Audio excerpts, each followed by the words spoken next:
Cenário CBN. Desafios e perspectivas 2020.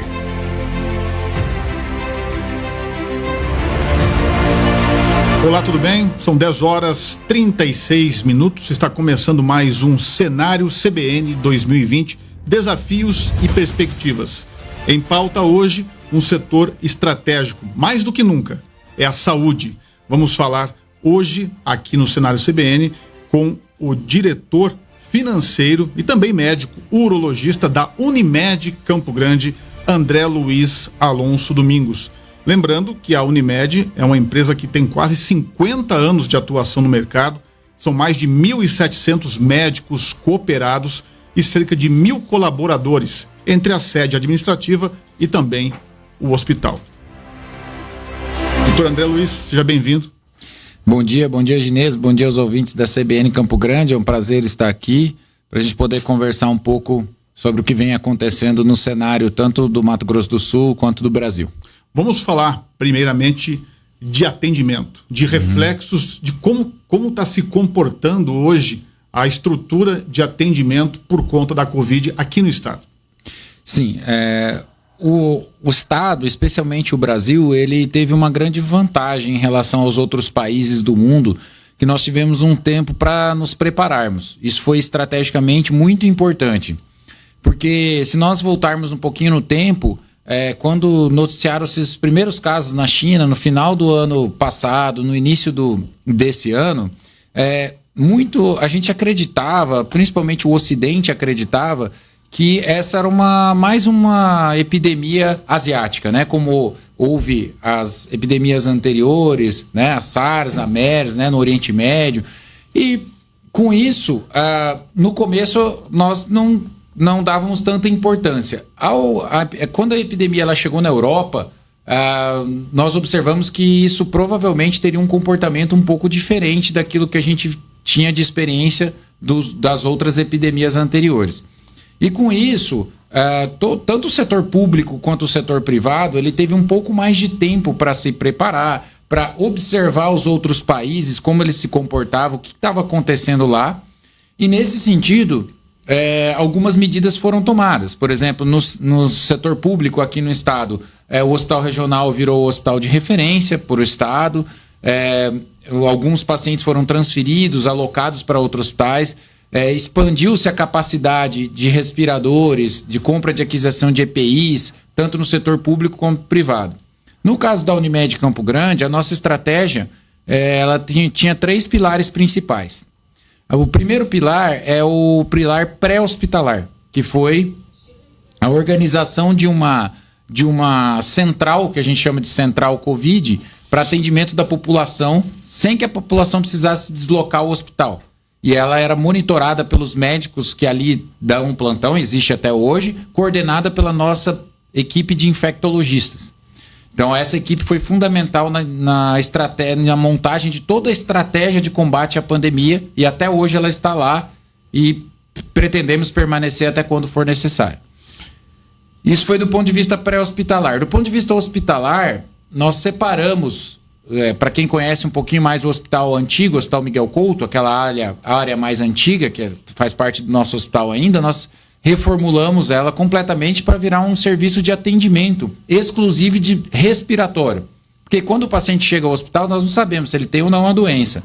Mas se ele chega com sintomas respiratórios, ele vai ser atendido num local separado dos outros pacientes que procuram pronto-socorro por outras coisas. O paciente tem uma dor abdominal, uma cólica renal, vai para um setor de atendimento, e o paciente respiratório vai para esse setor que nós preparamos. E ali ele tem o médico está preparado com equipamento de proteção individual, o técnico de enfermagem, tudo organizado para que, se esse paciente precise ficar ali, ele já fique internado nessa unidade, e se precisar, caso precise de UTI, ele vai para uma UTI específica, onde ficam os pacientes com a coronavírus. André, sobre a questão de demanda e estrutura, né? Hoje a gente percebe aqui em outros estados uma situação mais grave se a gente for comparar com o Mato Grosso do Sul. Perfeito. Como que está hoje do ponto de vista de estrutura e de demanda das pessoas que estão buscando o serviço? Tá. Ginês, uma coisa importante que para a gente refletir, é o seguinte: é importante que as pessoas elas tenham a clareza de que essa foi uma doença que ela chegou muito provavelmente pelos aeroportos.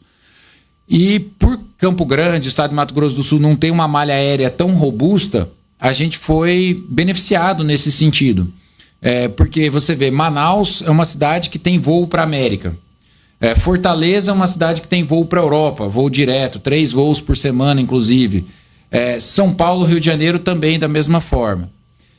Então, como a doença ela veio, entre aspas, importada, nós, por estarmos no centro do país, temos uma localização privilegiada nesse sentido.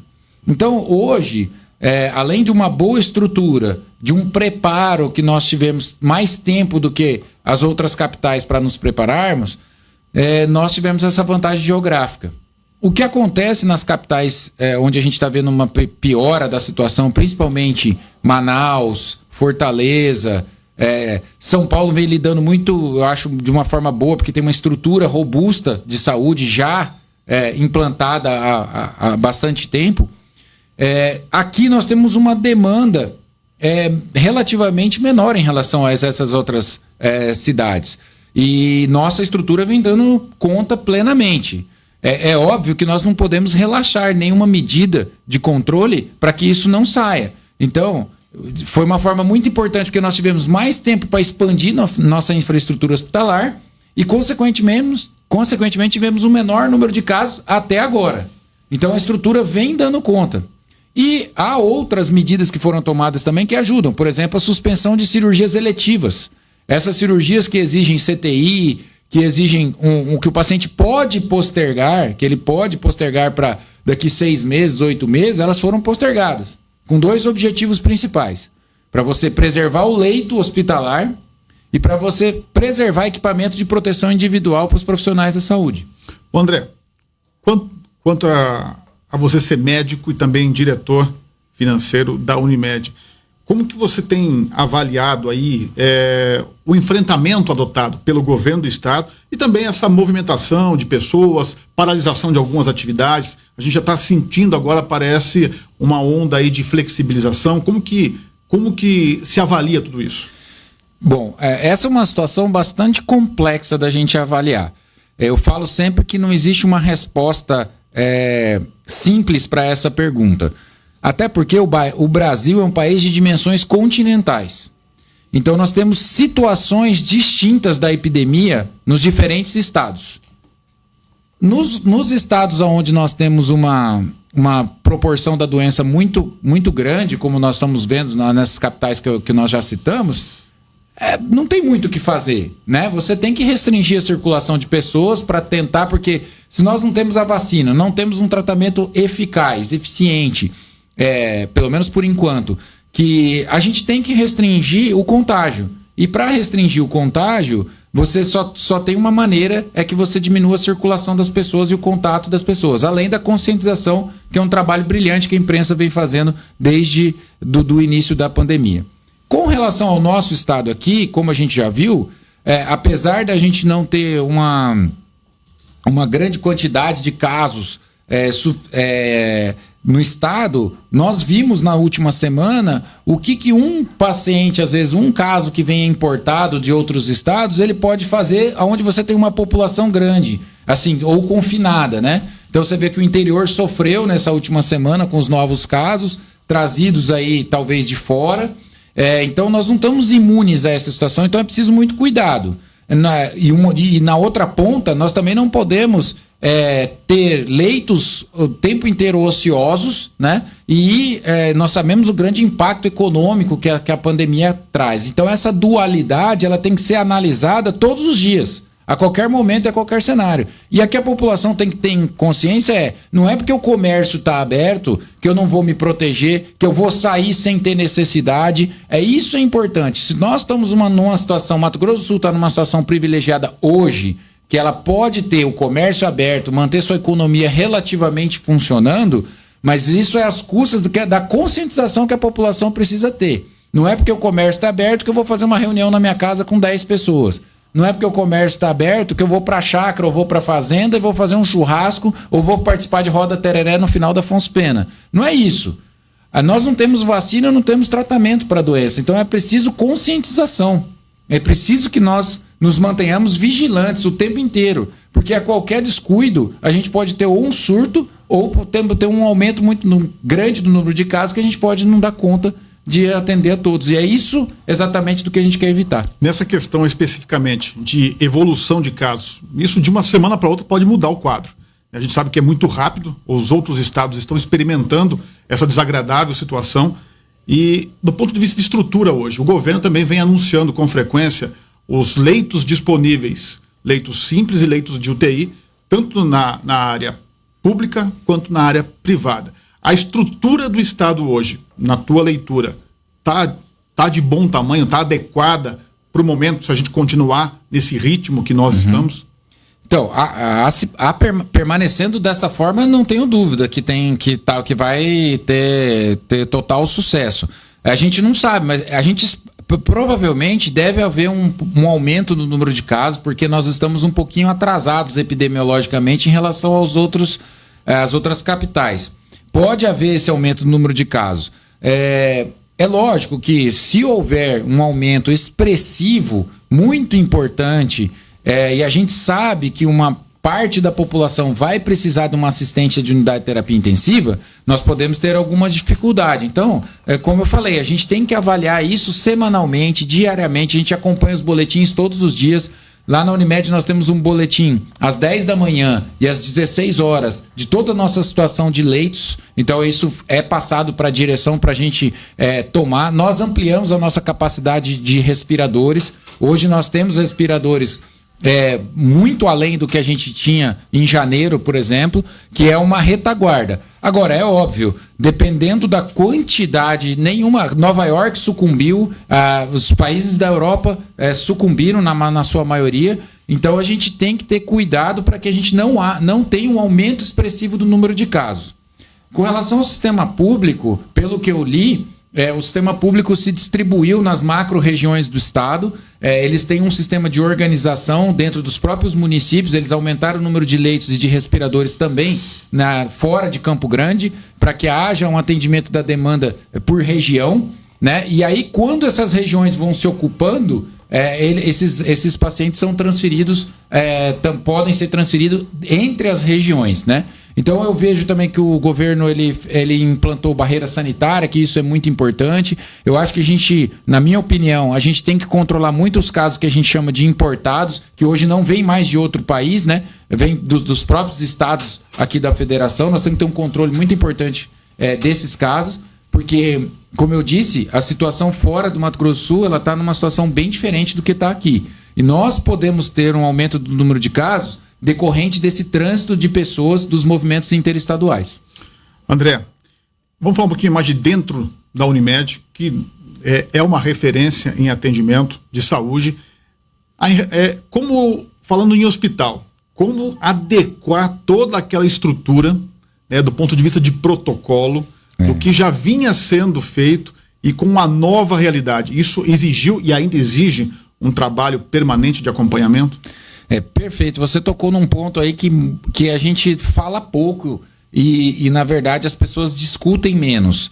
Mas a gente viu no mundo inteiro, nos jornais, todo mundo falando em equipamento de proteção individual. Sem dúvida, o equipamento de proteção individual ele é prioritário, ele é a base de tudo, né? Porque os profissionais de saúde são muito expostos. E como é uma doença com alto contágio, você tem a transmissão. Mas não adianta nada eu tenho equipamento de proteção individual se eu não tenho treinamento para usá-lo, se eu não tenho os protocolos, se eu não tenho os fluxos de distribuição do paciente dentro do hospital. E isso a gente teve o cuidado de fazer com bastante antecedência. Porque, como vocês disseram na abertura, nós temos mais de 1.000 funcionários, né? Então, mais de 1.000 colaboradores. E todos, desde o médico, do técnico de enfermagem, do pessoal da limpeza, do atendente, da segurança, eles passaram por treinamentos para poder manusear o material, para saber quando e como devem ser utilizados. E uma coisa muito importante também, Ginês, é a racionalização do uso do material.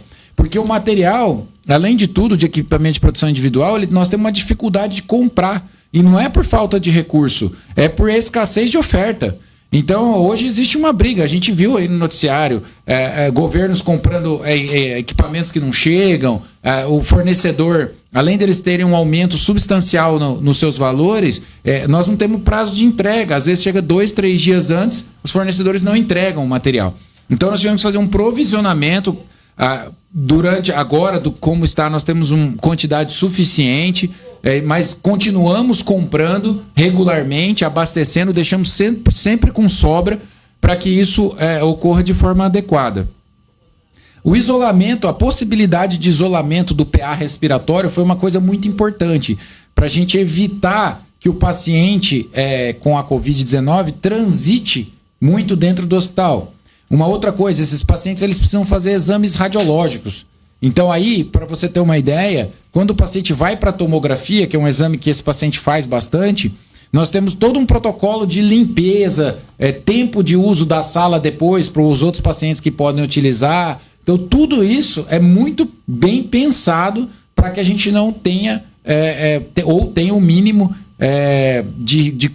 um mínimo de risco de transmissão, isso de uma maneira intra-hospitalar. Então, 2 coisas principais: o estabelecimento de um local específico para esses pacientes e uma UTI específica para esses pacientes também. Então, os pacientes que estão no CTI Covid, eles têm, o médico está de uma forma já preparada, com todo o equipamento de proteção individual, ao mínimo de trânsito das pessoas ali dentro. E uma coisa também que nós tivemos que restringir, infelizmente, são as visitas hospitalares, né? Porque a gente sabe que o apoio familiar é muito importante nessa hora, que é importante para a recuperação do paciente, o contato com a família, o apoio, mas como é uma doença de contágio, nós tivemos que restringir tanto as visitas dos pacientes com a doença, com a Covid-19, quanto dos outros pacientes que ali estão internados também. André, explorando um pouquinho mais o lado do negócio, projetos e investimentos que já estavam no cronograma, algumas coisas tiveram que ser antecipadas por conta da Covid? Com certeza, né? Até nós tínhamos uns projetos, um projeto importante que estava em andamento, e nós tivemos que ainda postergar. Nós temos ele ainda provavelmente para ser desenvolvido, mas tivemos que postergar para outras áreas, para focar todo o nosso recurso e principalmente nossa capacidade de mão de obra e de análise para o enfrentamento da pandemia. Com isso, nós ampliamos talvez a aquisição de alguns materiais que vão ficar para os próximos anos, mas assim, uma coisa muito importante foi a mudança do foco, né? E nenhuma empresa no final do ano passado ela esperava que nós íamos passar por isso. Então nós tínhamos projetos de ampliações em outras áreas que tiveram de ser postergados, mas não saímos do nosso radar. A gente acha que dentro de um certo tempo, que a gente não consegue ainda prever, nós vamos ter uma saída dessa situação e vamos continuar a nossa capacidade de desenvolver como você mesmo disse, dentro desses 50 anos. Relacionado a isso, quero perguntar sobre os desafios, né? A gente sabe aí que é incerto, né? Alguns colocam aí o segundo semestre como um ponto fixo aí na mudança de concepção das coisas. Qual que é a tua visão, ou a visão da empresa, em relação ao cenário econômico brasileiro daqui para frente? Vamos colocar aí a partir de junho, julho, agosto. Qual que é a tua leitura? Então, o cenário econômico mundial não é favorável, né? Então, desde a crise do subprime, né, em 2008, nós nunca tivemos uma perspectiva de depressão, não é nem mais recessão, né, de uma depressão econômica bastante acentuada. E não só aqui no Brasil, a União Europeia com uma dificuldade bastante intensa, Estados Unidos vai passar por uma dificuldade muito importante, e a gente sabe que esses países, além da China, eles são a locomotiva dos nossos produtos, principalmente do agronegócio, das nossas commodities, né? Celulose no Brasil, petróleo, né? Então a gente sabe que nós vamos passar por dificuldade. A gravidade da economia vai depender de 2 fatores muito importantes. O quão longo ela vai se estabelecer, a doença vai se estabelecer, a pandemia vai se estabelecer, e qual a nossa capacidade depois, no pós-pandemia, de implantar projetos de recuperação desse modelo econômico.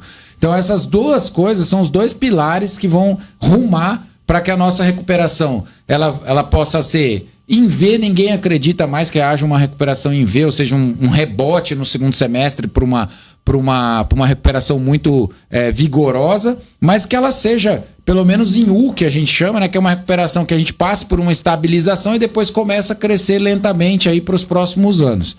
É óbvio que nas crises existem sempre empresas que crescem, que elas têm uma capacidade, um bom potencial de liquidez e elas podem adquirir outras empresas mais para frente, a hora que a situação tiver um pouco mais clara, né? Em relação ao isso, nos traz também uma esperança, porque nós sabemos que a população ela se preocupa com saúde a hora que vem uma situação como essa, né? E sempre é importante você ter uma reserva para que você invista em saúde, porque a gente nunca sabe, né? Então, normalmente a gente começa a se preocupar com saúde a partir dos 40 anos, que a gente quer fazer check-up e tudo mais. Mas essa situação mostrou para os jovens que eles também são suscetíveis a algumas crises, algumas doenças que eles talvez precisem. E já é possível mudar uma percepção da saúde como consumo? Sim, já é possível. Nós tivemos aumento da procura, por exemplo, inclusive, nessa situação. É óbvio que a gente sabe que é uma situação específica, as pessoas estão amedrontadas e tudo mais. Mas eu acho que, Gimês, o que pode ficar disso tudo, não só no setor privado, mas também no setor público, é um investimento na infraestrutura de saúde. Porque para você controlar uma epidemia ou algumas doenças graves, e o nosso país, nós não vivemos só a epidemia do coronavírus, nós temos dengue, nós temos chikungunya, né? Nós temos um déficit de saneamento muito importante que levam às doenças que podem ser evitadas. Então, esse investimento em saúde e educação prioritário no Brasil, se a gente quiser mudar esse cenário, a gente precisa começar a investir logo após ou a partir de agora. Porque nós vamos estar... Nos últimos 10 anos, nós vivemos um sucateamento do sistema público de saúde no Brasil. Isso é evidente. Diminuição do número de hospitais, diminuição do número de leitos, diminuição do número de profissionais, né? Tanto não só médicos, mas técnicos de enfermagem. A gente vê a situação do Rio de Janeiro com hospitais, ou seja, infraestrutura edificada, mas sem profissional para trabalhar. E não se faz saúde só com um prédio, com um respirador. Então, assim, eu vejo muita discussão na mídia sobre a gente não conseguiu comprar respiradores e tal, mas não é só o respirador. Rio de Janeiro tá tendo leito, monitor, respirador, não tem profissional de saúde para trabalhar. De certa forma, esse paradigma está mudando com a Covid? A importância de investimento? Eu espero que mude. Que sensibilize os nossos governantes e a própria população que cobrem dos nossos governantes que se invista em saúde, né? E o investimento de saúde ele é de médio e longo prazo. Você pode ver aí na cidade, nós tivemos há 3, 4 anos 2 grandes hospitais sendo inaugurados, né? O Hospital da KCM e o Hospital da Unimed. Isso deu uma robustez ao sistema de saúde privado que nós não tínhamos há 4, 5 anos atrás. Agora, não dá para a gente construir hospital em meio de pandemia, a gente não consegue, a gente tem que prever esse aumento e essas expansões, a gente pensa para 10 anos, para 5 anos, para 15 anos. A população de Campo Grande cresce e a gente precisa atender. Ok, estamos finalizando mais um cenário CBN 2020. Conversamos com o André Luiz Alonso Domingos, médico, urologista e diretor financeiro da Unimed Campo Grande. André, muito obrigado pela entrevista. Eu que agradeço, é sempre um prazer poder estar aqui com vocês. Vocês têm uma grande audiência e nós podemos chegar à população para, no que pudermos, esclarecermos ao máximo possível. Eu que agradeço. 11 horas em ponto. Você fica agora com o Repórter CBN e mais informações ao longo da nossa programação. Tchau. Cenário CBN. Desafios e perspectivas 2020.